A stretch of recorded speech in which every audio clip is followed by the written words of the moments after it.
I let my best friend crash on my couch until I came home early one night, and everything changed. I still remember the exact weight of the grocery bags digging into my fingers that night. It was a Tuesday, which never meant anything special in our house, just another hump day in a long line of them. I'd stopped at the store on my way back from the office because my wife, Sarah, had texted me a list that morning. Standard stuff: milk, eggs, bread, the kind of things you don't think twice about buying. I was tired, the kind of bone-deep exhaustion that comes from staring at spreadsheets for 10 hours, but I was looking forward to a quiet evening. I was looking forward to my house, my wife, and maybe a cold beer on the couch while we half-watched some mindless reality show. That was the plan. That was always the plan, until it wasn't. Let me back up. A few weeks before that Tuesday, my best friend, Mark, had hit a rough patch. A really rough patch. His wife, the woman he'd sworn was his soulmate, had left him for a guy she'd met at a work conference in Austin. It was the kind of cliché breakup that you read about in those sad, dusty novels your mom used to keep on the shelf, but it was happening to him, and it was ugly. He was a mess. He'd lost his apartment because he couldn't afford it on his own, and he was bouncing between motels and other friends' spare rooms. When he called me, his voice was this hollow, broken thing that I'd never heard before. He wasn't just sad. He was gutted. So I did what any friend would do. I told him to come stay with us for a while. It was supposed to be a couple of weeks tops, just enough time for him to get back on his feet, find a new place, and start piecing his life back together. Sarah was on board, or at least she seemed to be. She's always been the empathetic one, the one who invites the neighborhood stray cat in for milk even when we know it's going to leave fur all over the furniture. She said it would be good for him to be around people, to not be alone with his thoughts. Looking back, I think that was my first mistake. Not letting him stay, but misreading the look in her eye when she agreed. It wasn't just pity. It was something else. Something I was too comfortable, too secure, too utterly stupid to see. But that's the thing about trust, isn't it? When you've been with someone for a decade, you stop looking for the cracks.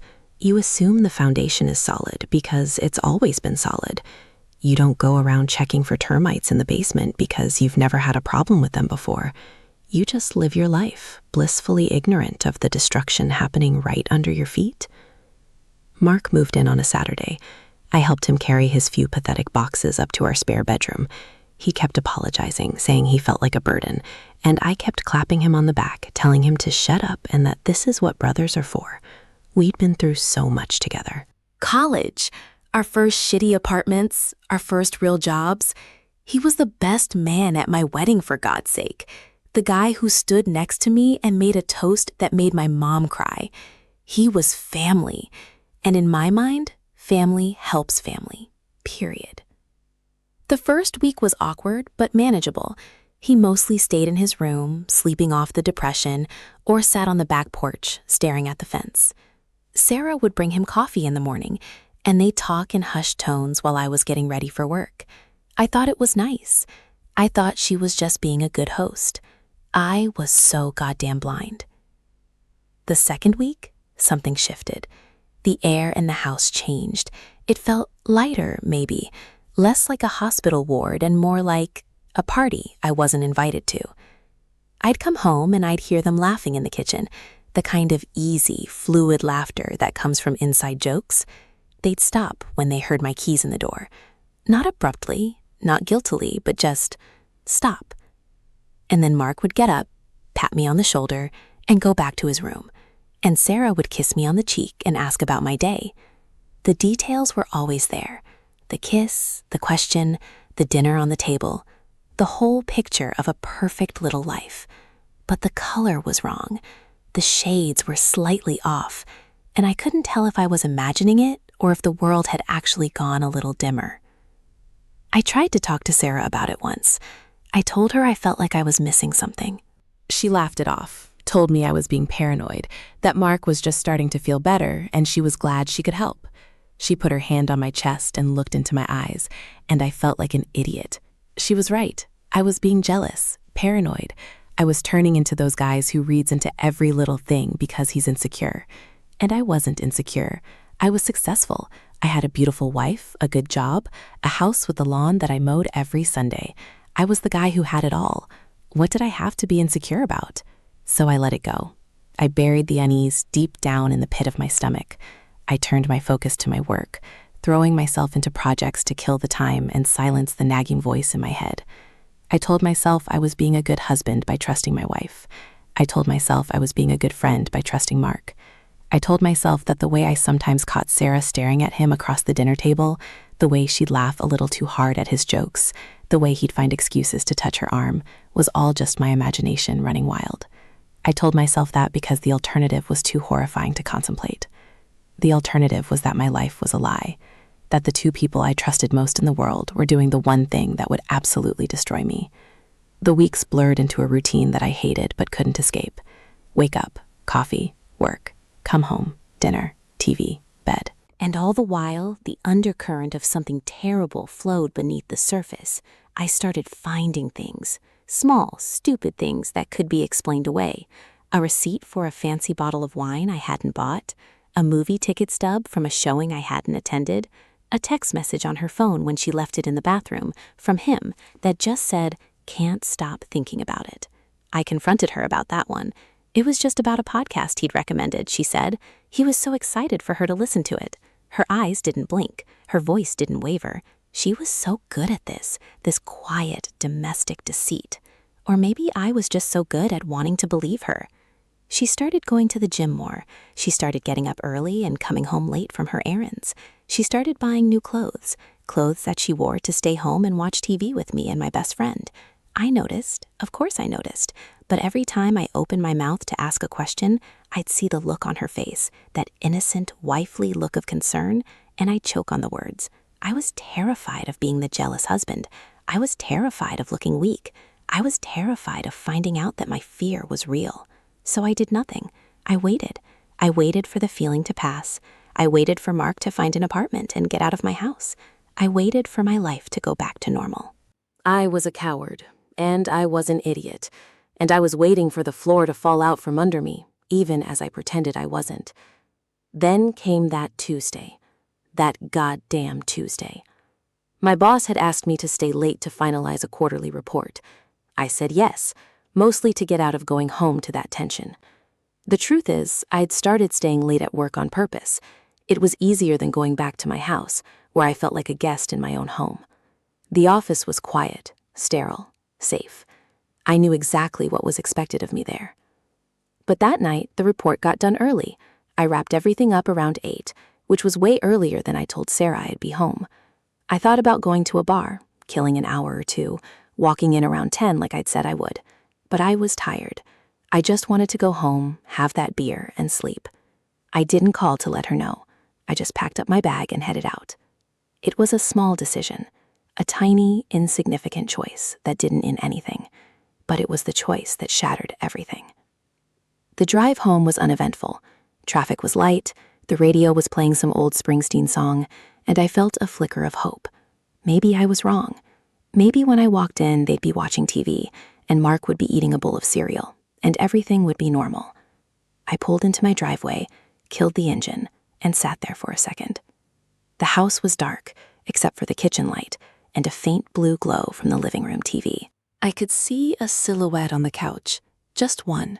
That's weird, I thought. Mark must be out, or in his room. It was just Sarah waiting up for me. I smiled at the thought. See, I told myself, you're a paranoid fool. The guilt washed over me for ever doubting her. I grabbed my briefcase and walked up the path. I unlocked the front door and it swung open silently. The TV was on, some late-night show with the volume turned down low. The only light was from the kitchen, casting a long rectangle across the living room floor. I could see the back of the couch. I saw Sarah's hair, that gorgeous chestnut color, spilling over the armrest.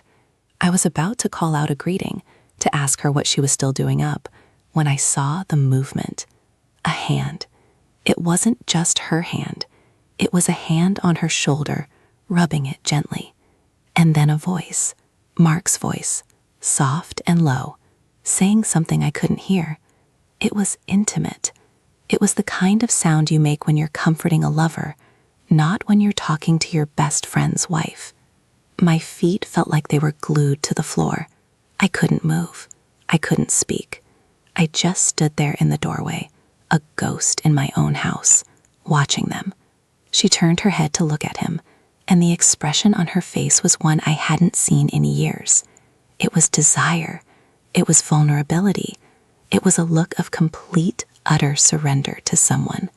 But it wasn't directed at me. It was directed at Mark. He leaned in, and I saw him kiss her. Not a peck. Not a friendly gesture, a real kiss.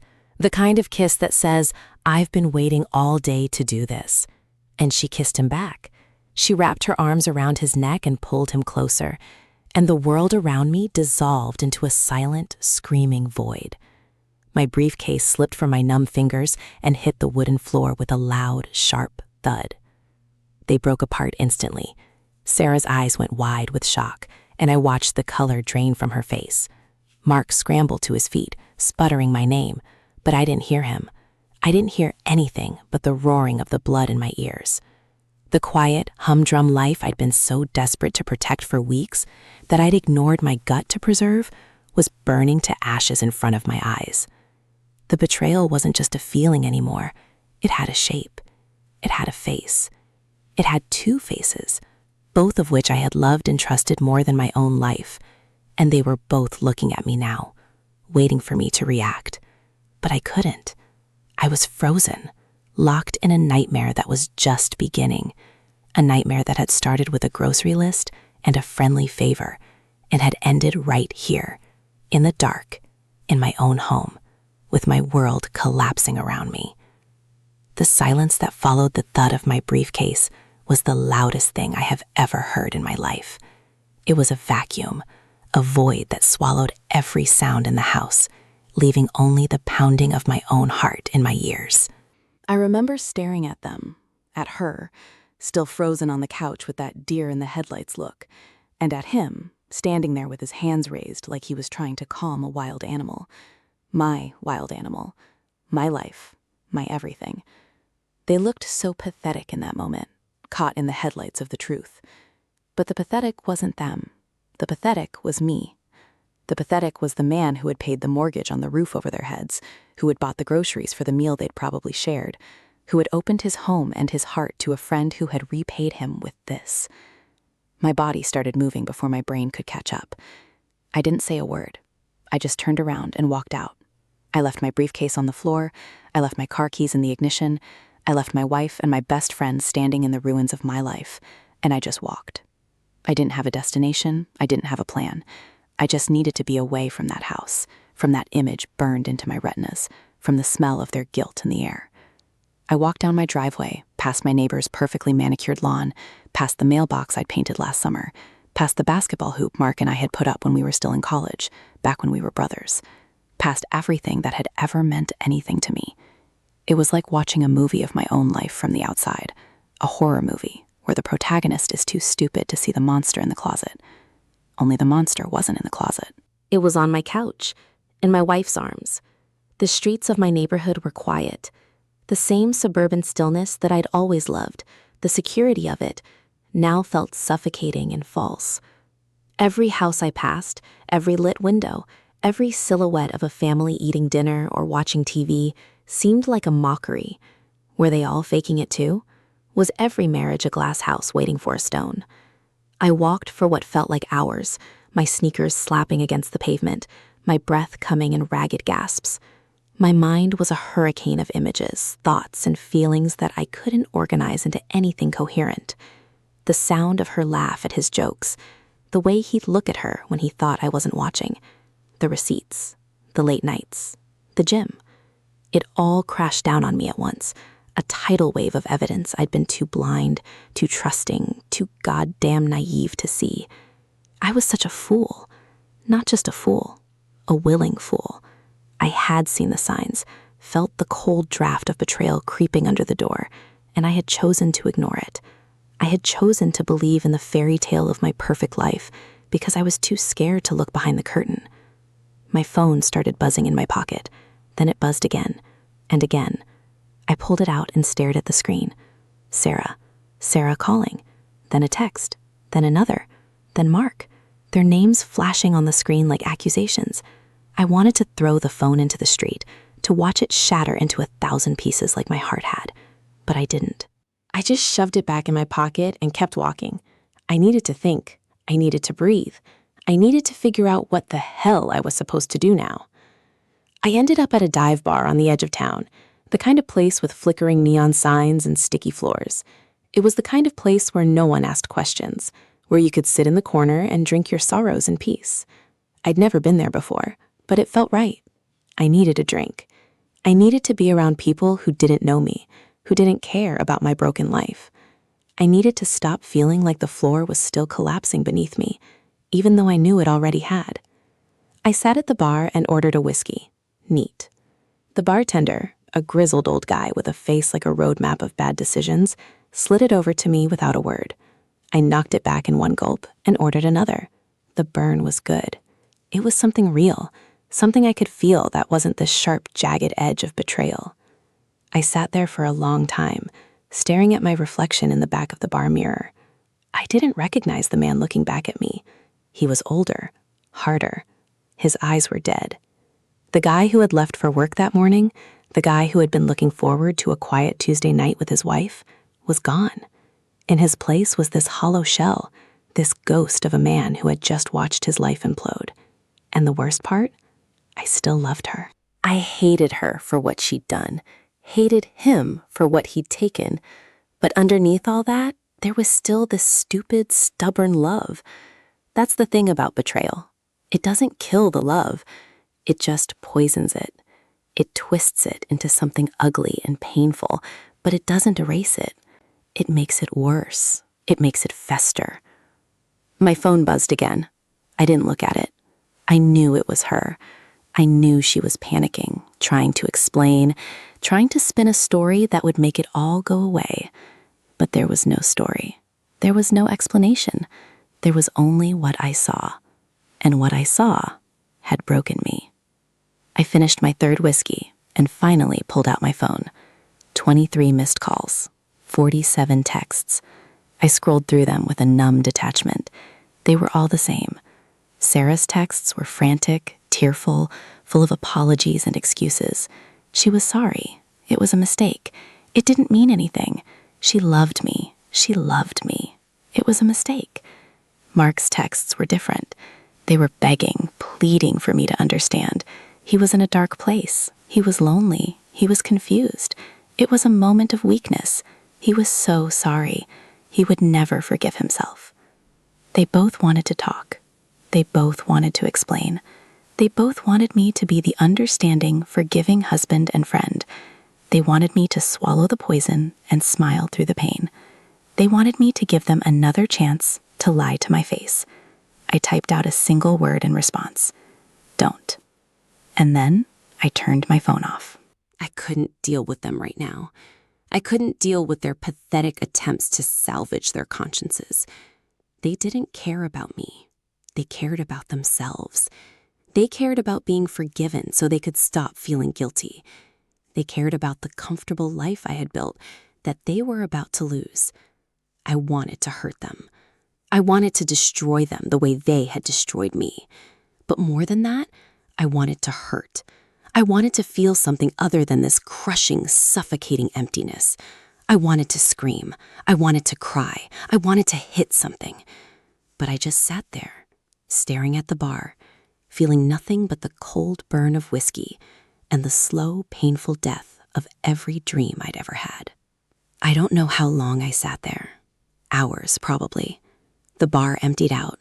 The grizzled bartender started wiping down the counter, giving me a look that said it was time to go.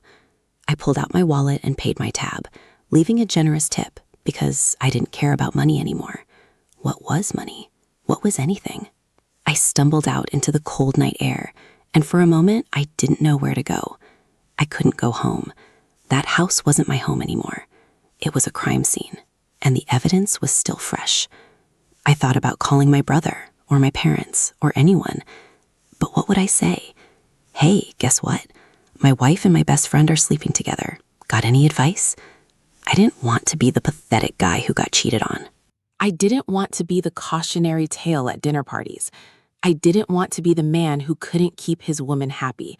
I was so angry, and most of that anger was directed at myself, at my own stupidity, at my own blindness, at my own pathetic need to see the best in people. I ended up at a cheap motel on the highway, the kind with a flickering vacancy sign and doors that opened directly to the parking lot. I paid cash for a room and used a fake name. I didn't want anyone to find me. I just wanted to disappear. The room was disgusting. The carpet was stained, the sheets were thin, and there was a lingering smell of smoke and despair. But it was perfect. It matched how I felt inside. I collapsed on the bed and stared at the ceiling, replaying the scene over and over in my head. The way she looked at him, the way he touched her, the way they kissed. It was a loop of pain, a film reel that wouldn't stop playing. I tried to sleep, but every time I closed my eyes, I saw it again. The thud of the briefcase, the gasp, the guilty faces. I lay there in the dark, in that grimy motel room, and I let myself feel it. All of it. The rage, the hurt, the humiliation, the soul-crushing loneliness. I let it wash over me until I couldn't breathe, until I was gasping for air like a fish out of water. I think I finally cried. I'm not sure. It was all such a blur. But I remember the hot tears on my face, the ugly, raw sobs that tore out of my chest. I hadn't cried like that since I was a kid. And it didn't make me feel better. It just made me feel more broken. The next morning, the sun came up like it had no idea the world had ended. It streamed through the cheap blinds and burned my eyes. I felt like I'd been hit by a truck. My head was pounding, my throat was raw, and my eyes were swollen. I looked at myself in the bathroom mirror and hardly recognized the man staring back at me. He was a mess. But for the first time, he looked real. He looked like someone who had just survived a war. I turned my phone back on, and it immediately exploded with notifications. More texts, more calls. But there was one text that stood out. It was from a mutual friend, a guy I'd known since college. Just a brief message. Hey, heard things are rough. I'm here if you need to talk. No judgment. I stared at that message for a long time. No judgment. That was exactly what I needed. Someone who would just listen, who wouldn't try to fix it or explain it away. I texted him back and asked if I could crash on his couch for a few days. He said yes without hesitation. That's what a real friend does, I thought bitterly. A real friend doesn't sleep with your wife. A real friend doesn't wait until your back is turned to move in on your life. A real friend just says yes, and he doesn't ask for anything in return. I packed up my non-existent things and checked out of the motel. I had a decision to make. I could go back to the house and confront them, turn it into a screaming match, a scene out of some cheap melodrama. Or I could walk away. I could disappear from their lives and let them deal with the wreckage themselves. Part of me wanted the confrontation. I wanted to scream in Sarah's face. I wanted to see her cry real tears. I wanted to make Mark feel as small and pathetic as he'd made me feel. But another part of me, the part that was still clinging to some shred of dignity, knew that there was no point. The damage was done. Words wouldn't fix it. Anger wouldn't fix it. The only thing I could do was move forward, to rebuild my life from the ashes, to become someone they wouldn't recognize, someone who wasn't the fool they took me for. I called my friend and told him I was on my way. Then I called Sarah. I didn't yell. I didn't cry. I just told her I needed space. I told her I would call her when I was ready to talk. She tried to argue, tried to plead, but I hung up before she could say another word. I had to protect myself. For the first time in weeks, I had to put myself first. Because the truth was, the only person I could count on was me. The only person who would get me through this was me. And as I drove away from that motel, away from the life I had known, I made myself a promise. I would never be that naive again. I would never be that trusting. And I would never, ever let anyone make me feel this way again. The first few days at my friend Derek's house were a blur of sleepless nights and long, empty afternoons. He gave me the spare bedroom and left me alone, which was exactly what I needed. He didn't pry, didn't ask for details, didn't offer unsolicited advice. He just left a key under the mat and told me to help myself to anything in the fridge. That was the kind of friendship I thought I had with Mark, the kind that didn't need constant validation, that could survive on quiet understanding and shared history. But I was learning that the things I thought were solid were actually made of glass, and they shattered at the lightest touch. I spent most of those first days lying on the bed, staring at the ceiling fan, trying to figure out how to feel something other than this crushing, hollow numbness. The anger was still there, simmering just beneath the surface, but it was muted now, muffled by the sheer weight of the betrayal. It was like the grief had settled into my bones, a heavy, cold ache that I couldn't shake. I replayed the scene over and over, looking for clues I might have missed, searching for the moment when everything went wrong. When had I lost her? Was it when Mark moved in? Was it before that? Had she been drifting away for months, years, and I was just too oblivious to notice? I thought about all the times I'd come home late from work, all the weekends I'd spent on the golf course or in front of the TV, all the little moments I'd taken for granted.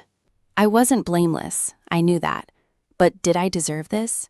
Did anyone deserve this? Sarah kept calling.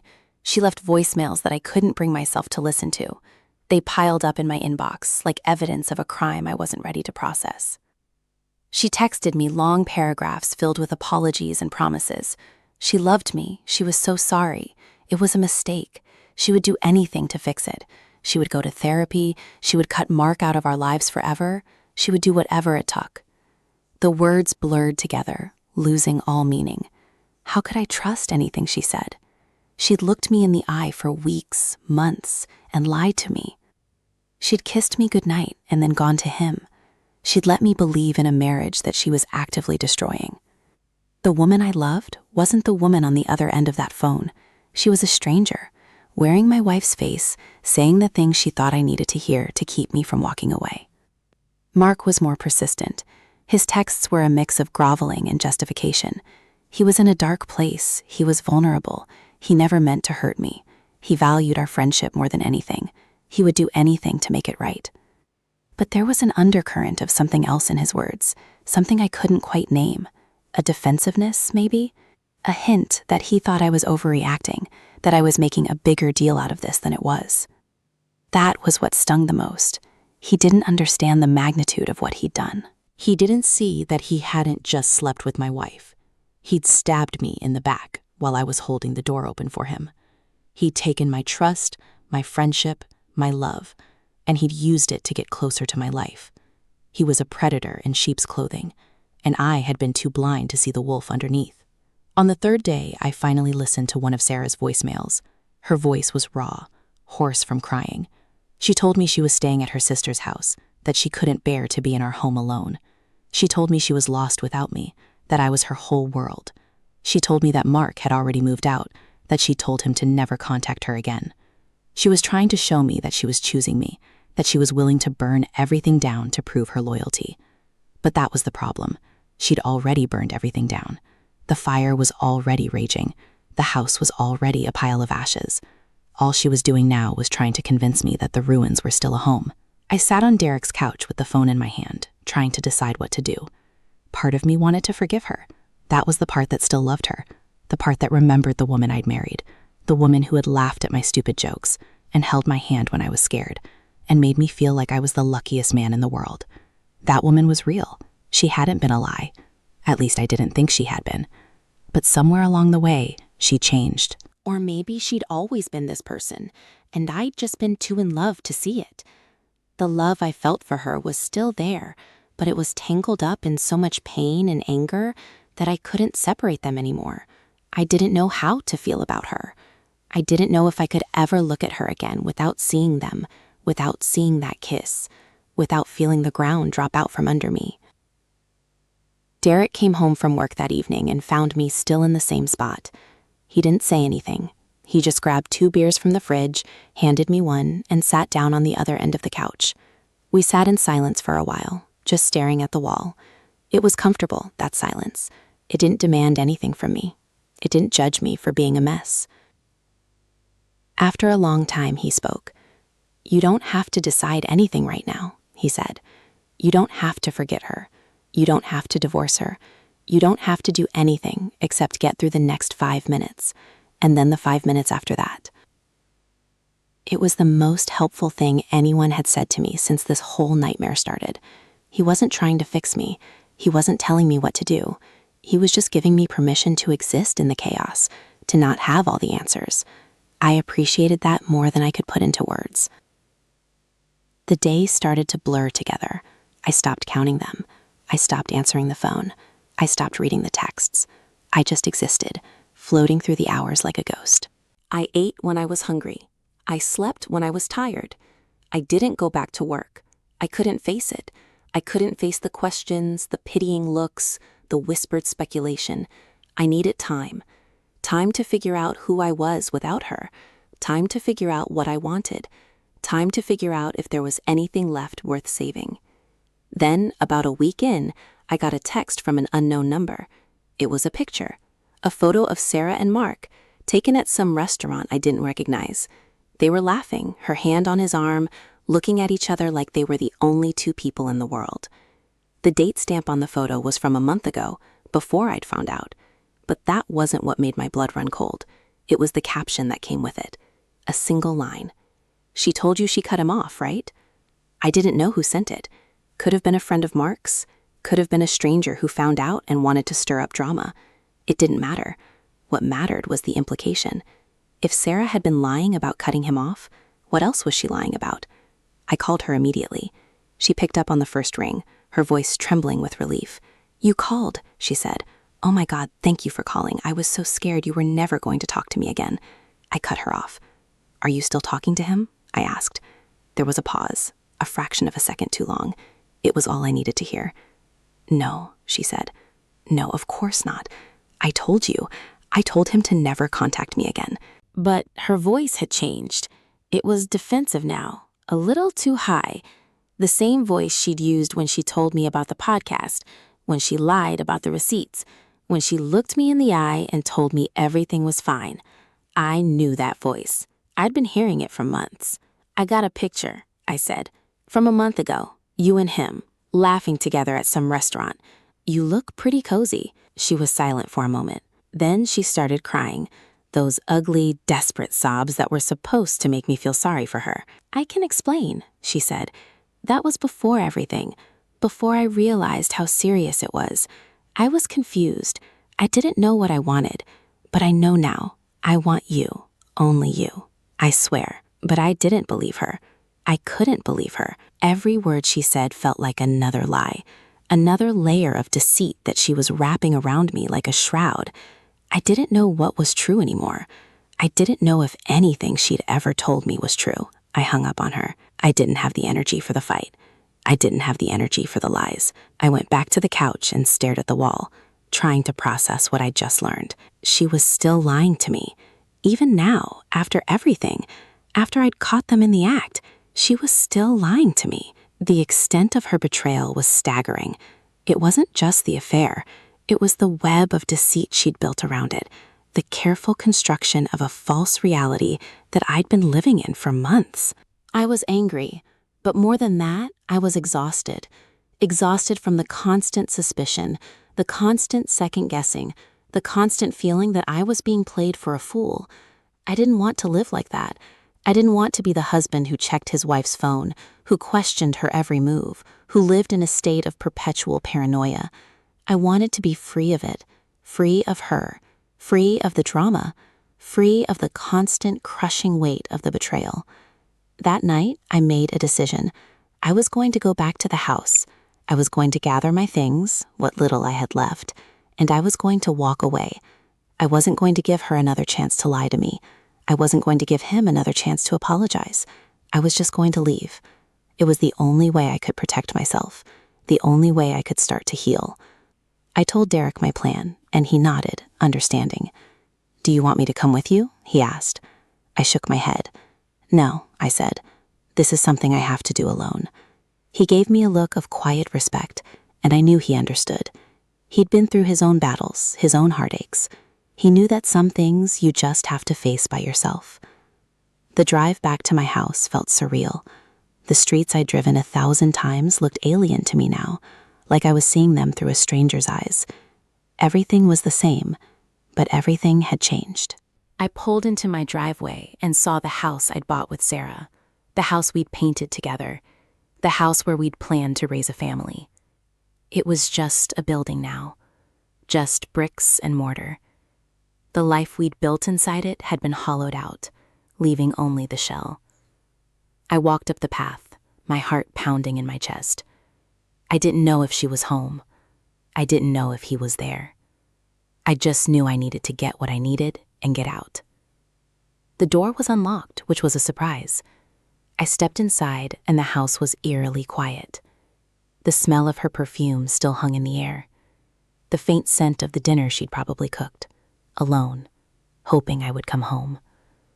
I walked through the living room, past the couch where I'd seen them kissing, past the kitchen where we'd shared breakfasts and arguments and laughter. It was all a ghost now, a relic of a life that no longer existed. I went up the stairs to the bedroom we'd shared, the bedroom where I'd thought we were happy. I opened the closet and started gathering clothes, throwing them into a duffel bag. I was careful not to take anything that was hers. I didn't want to owe her anything. I didn't want to give her any reason to come after me. I just wanted to disappear. I was on my way back down the stairs when I heard the front door open. My heart stopped. I knew it was her. I could feel her presence, the familiar weight of her energy in the air. I froze on the staircase, my bag in my hand, watching as she stepped into the hallway. She looked terrible. Her eyes were red and puffy, her hair was a mess, and she was wearing the same clothes she'd been wearing for days, probably. She looked like she hadn't eaten or slept in a week.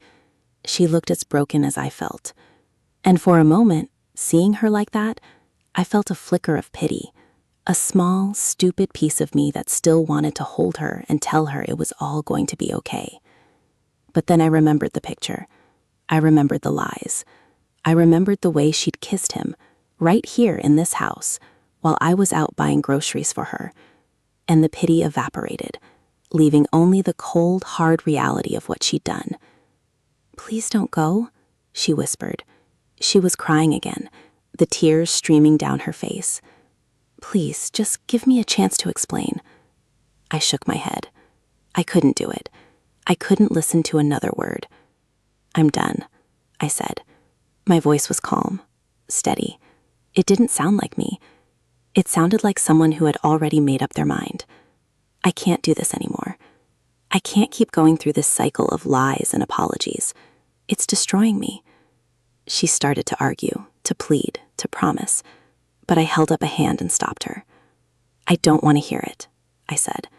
"I don't want to hear you say you're sorry. I don't want to hear you say you'll change. I don't want to hear anything from you, ever again." The words hung in the air between us, heavy and final. She collapsed onto the stairs, sobbing. I walked past her, my heart pounding so hard I could barely breathe. I walked out the front door, past the garden I tended, past the mailbox I'd painted, past the basketball hoop Mark and I had put up. I walked to my car and got in, and I didn't look back. I drove away from my house, my wife, my past, and I didn't look back. I was done. I was finally, completely, irrevocably done. And for the first time since that Tuesday night, I felt something other than the hollow numbness. I felt a tiny spark of something else. Hope. Hope that I could start over. Hope that I could be happy again. Hope that there was a life waiting for me on the other side of all this pain. The weeks that followed felt like I was learning how to breathe again, one shallow gasp at a time. I moved out of Derek's place and into a small apartment on the other side of town, a place with no memories, no ghosts, no echoes of a life I'd lost. It was bare and sterile, with white walls and beige carpet and furniture that belonged to someone else. But it was mine. It was the first space I'd ever occupied that wasn't shared with her, wasn't shaped by her presence, wasn't waiting for her to walk through the door. And in its emptiness, I found a strange kind of peace, a quiet that wasn't deafening, a silence that felt more like relief than loneliness. I threw myself into work with a vengeance. It was the only thing that kept my mind from wandering back to the wreckage of my marriage. I stayed late, took on extra projects, buried myself in spreadsheets and meetings and deadlines. My boss noticed, of course, and praised my dedication. He didn't know I was running from my own thoughts. He didn't know that the only way I could survive the day was to drown out the noise with the mind-numbing grind of corporate ambition. I became a machine, efficient and emotionless, functioning on autopilot, while the real me was still somewhere in that house, standing in the doorway, watching my world collapse. The divorce was brutal, not because Sarah fought it. She didn't. She signed the papers without a fight, her signature shaky and tear-stained on every page. It was brutal because of what it represented. The end of a decade, the death of a dream. I sat in the lawyer's office, staring at the documents that would officially sever the last tie between us, and I felt like I was signing away a part of myself. The house went to her. I didn't want it. I couldn't bear to live there, couldn't bear to walk through those rooms and see the ghosts of our life together. I took my clothes, my car, my half of the savings, and I walked away. She tried to give me more, tried to offer me the furniture, the art, the little things we'd collected over the years. I told her to keep it all. I didn't want anything that reminded me of her. I wanted to start fresh, with nothing but the weight of my own mistakes and the hope of a better future. I heard through the grapevine that Mark had moved back to his hometown, some small suburb outside of Chicago. He'd found a new job, a new apartment, a new life. I didn't care. He was dead to me. The friendship we'd shared, the brotherhood we'd built over years of shared experiences, was nothing but ash. I didn't wish him well. I didn't wish him ill. I just wished him gone. And he was. He had vanished from my life as completely as if he'd never existed, leaving behind only the stain of his betrayal. Sometimes, late at night, I would wonder if he ever thought about what he'd done. If he ever felt the weight of his actions, the guilt of destroying a family. I would imagine him lying awake in his new apartment, staring at the ceiling, haunted by the memory of my face in that doorway. I hoped he did. I hoped it ate him alive. But I knew deep down that people like him don't dwell on their sins. They move on. They convince themselves they were victims of circumstance. They find a way to sleep at night. Sarah tried to reach out a few times after the divorce was final. She sent me letters, long, rambling apologies that I read once and then burned. She called from blocked numbers, and I would let it go to voicemail, deleting the messages without listening. She even showed up at my office once, waiting for me in the lobby, her face pale and drawn. I saw her through the glass doors, and my heart seized in my chest. For a moment, I was frozen, transported back to that night, the weight of the betrayal crashing over me again. But then the anger came, hot and sharp, burning away the hesitation. I walked past her without a word, got in my car, and drove away. I didn't look back. I couldn't. She was a part of my past, a chapter I had closed, a wound I was trying to heal. And I knew, with a certainty that felt like iron in my bones, that I could never let her back in.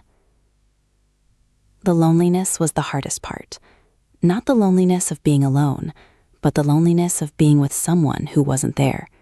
I missed the small things, the way she'd make coffee in the morning, the sound of her laugh, the warmth of her body next to mine in the dark. I missed the comfort of a shared history, the shorthand of a relationship that had been built over years. I missed the person I'd been before all this, the man who believed in love, who trusted people, who saw the good in everyone. That man was gone, replaced by someone older, harder, more cynical. I didn't like who I was becoming. I didn't like the way I looked at people with suspicion, the way I assumed the worst, the way I kept everyone at arm's length. But I couldn't help it. The betrayal had scarred me in ways I was only beginning to understand. I started therapy a few months after the divorce. It was Derek's idea. He'd been a constant presence in my life, a quiet anchor in the storm.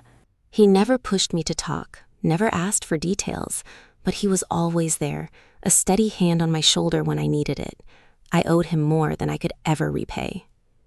The therapist was a woman in her 50s named Dr. Patterson, and she had a calm, steady voice that made me feel like I could say anything without judgment. I told her everything: the affair, the lies, the collapse of my marriage, the hollow emptiness that had taken up residence in my chest. She listened without interrupting, without offering solutions. She just let me talk. And for the first time in a long time, I felt like I was being heard. Therapy helped me understand things I hadn't been able to see before. It helped me recognize the patterns in my own behavior, the ways I had contributed to the breakdown of my marriage. I had been distant, distracted, absorbed in my own world. I had taken her for granted, assumed she would always be there, never questioned the cracks that were forming beneath the surface. That didn't excuse what she'd done. Nothing could excuse that. But it gave me a clearer picture of the whole, a more honest assessment of my own failures. I wasn't blameless. I had played a part in the destruction of my marriage, even if I hadn't been the one to swing the hammer. That realization was painful, but it was also liberating. It meant I could change. It meant I could learn from my mistakes and become a better person, a better partner, if I ever chose to love again. I threw myself into rebuilding my life. I joined a gym, started running, took up hiking on the weekends. I reconnected with old friends, made new ones, forced myself to be social even when I wanted to hide. I traveled. I went to places Sarah and I had always talked about visiting but never did. I stood on a cliff in Big Sur, looking out at the Pacific Ocean, and I felt something shift inside me, a loosening of the grip that the past had on my heart. The pain was still there, a dull ache that would probably never fully disappear, but it was no longer the center of my existence. It was just a part of me, a scar, not an open wound. A year after the divorce, I met someone new. Her name was Emily. She was a graphic designer at a firm we did business with, and we'd worked together on a few projects. She was smart, funny, and she had a warmth about her that made me feel safe. I was cautious at first, hesitant to trust, to open myself up to the possibility of being hurt again. But she was patient. She didn't push me. She let me set the pace, let me reveal my scars at my own speed. And slowly, reluctantly, I let myself fall. It wasn't the same as it had been with Sarah. It was quieter, more deliberate. There was no grand passion, no sweeping romantic gestures. There was just a steady, growing connection, a bond built on honesty and trust. It felt real. It felt like something that could last. I told Emily everything about my past. I told her about Sarah, about Mark, about the night I came home early and found them together. I told her about the divorce, the therapy, the loneliness. I told her about the man I used to be and the man I was trying to become. She listened, just like Dr. Patterson had, without judgment. And when I was finished, she took my hand and told me she was sorry I'd had to go through that. She told me she admired my strength, my resilience, my willingness to heal. She told me she wasn't going anywhere. And for the first time in a long time, I believed someone. We've been together for 2 years now. We live in a small house on the outskirts of the city, with a garden and a dog and a future we're building together. It's not perfect. We argue about stupid things. We have our moments of doubt. We both carry baggage from our pasts. But we talk. We listen. We trust. And that, I've learned, is the foundation of everything. Trust isn't blind. It isn't naive. It's a choice you make every day. A commitment to believe in someone even when the world tells you not to. And I've made that choice with Emily. I've chosen to trust her, not because I'm naive or foolish, but because I've learned that the alternative is to live in fear. And I refuse to let the ghost of my past dictate my future. I still think about that night sometimes. The thud of the briefcase, the look on their faces, the shattering of everything I thought I knew. It's not a wound anymore. It's a scar. A part of my history that I carry with me, a reminder of how fragile life is, how easily it can all fall apart. But it's also a reminder of how strong I can be, how I survived, how I rebuilt, how I found a way to love again. Last week, I was in a coffee shop, waiting for Emily to finish work so we could grab dinner. I was reading a book, minding my own business, when I looked up and saw her, Sarah. She was standing in line, looking older, tired, her hair a little grayer. She saw me at the same moment, and our eyes locked. For a second, neither of us moved. Then she smiled, a small, tentative smile, and walked over to my table. "Hey," she said. Her voice was quiet, uncertain. "It's good to see you." I didn't know what to say. The anger was gone, replaced by a strange sense of peace. I looked at her, the woman I'd once loved, the woman who'd broken my heart, and I felt nothing but a quiet sadness. Not for what we'd lost, but for what she'd chosen to throw away. "You look good," she said. "You look happy." I nodded. "I am," I said. "I really am."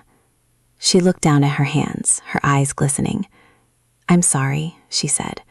"I know I've said it 1,000 times, but I need you to know that I mean it. I was so lost back then, so broken, and I made choices that I'll regret for the rest of my life." I listened to her, and for the first time I felt like I could hear her, not as the woman who had betrayed me, but as a flawed human being who had made terrible mistakes. I didn't forgive her. Not completely, but I understood, and in that moment, I realized that understanding was enough. "I forgive you," I said. The words came out easier than I expected. "Not for what you did, but for the person you were. I know you're not that person anymore. Neither am I." She started to cry, and I reached out and took her hand. It was the first time I touched her in years, and it felt strange, like touching a stranger. But it also felt right. It felt like closure. We talked for a few minutes, catching up on the surface details of our lives. She was seeing someone new, a teacher, someone who treated her well. She was happy, and I was happy for her, because I realized in that moment that holding on to the anger was only hurting me. Letting go was the final step in my healing. Emily walked into the coffee shop a few minutes later, and I introduced them. They shook hands, smiled, exchanged pleasantries. And then Emily and I left, walking out into the cool evening air, hand in hand. I looked back once, through the window, and saw Sarah sitting alone at the table, staring at her coffee. She looked peaceful, finally at peace. And so was I. I had come so far from that dark, broken place. I had rebuilt my life, piece by piece, day by day. I had learned to trust again, to love again, to hope again. And standing there, with Emily's hand in mine, I knew that I was going to be okay. I was more than okay. I was free.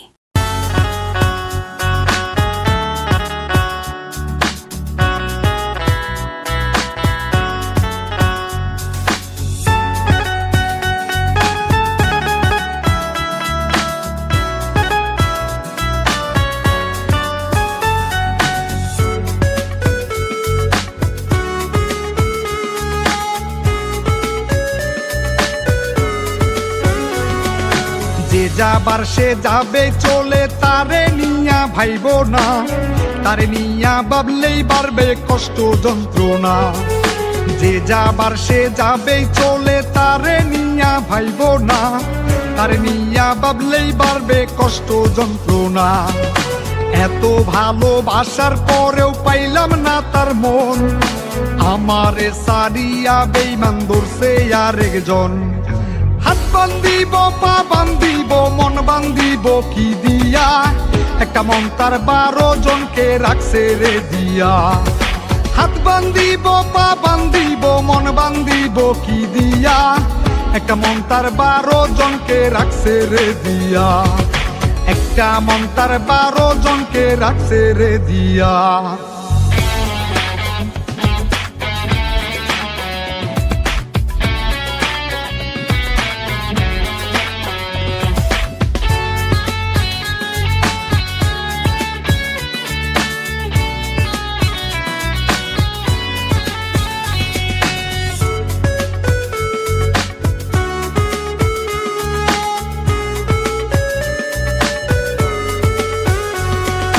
যাকে তাকে দেখে তাহার লেগে যায় রে ভালা, মুখে তাহার মধু অন্তর বিষেতে ভরা।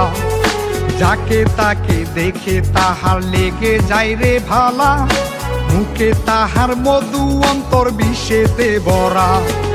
মিষ্টি কথার মায়া জালে কইরা আমন্ত্রণ, আমার কলজা খাওয়াই তাদের কইরা নিমন্ত্রণ। হাত বান্ধিব পা বান্ধিব মন বান্ধিব কি দিয়া, একটা মন তার 12 জনকে রাখছে রে দিয়া।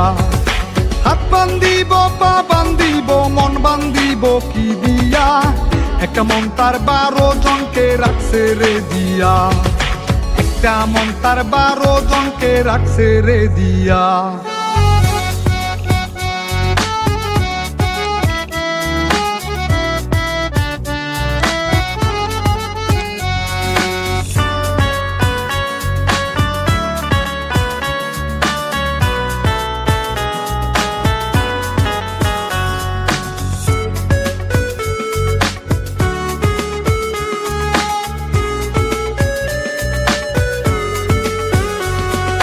বারো ঘাটের পানি যাহার খাইয়াই অবস্থ, এক ঘাটেতে সে কিভাবে থাকবে রে অস্ত। 12 ঘাটের পানি যাহার খাইয়াই অবস্থ, এক ঘাটেতে সে কিভাবে থাকবে রে অস্ত। তাহার কাছে ভালোবাসার নাই রে কোনো দাম, আমার মনটা ভাঙ্গা বেইমান করলো রে খান খান। হাত বান্ধিব পা বান্ধিব মন বান্ধিব কি দিয়া, একটা মন তার 12 জনকে রাখছে রে দিয়া। হাত বান্ধিব পা বান্ধিব মন বান্ধিব কি দিয়া, একটা মন তার 12 জনকে রাখছে রে দিয়া।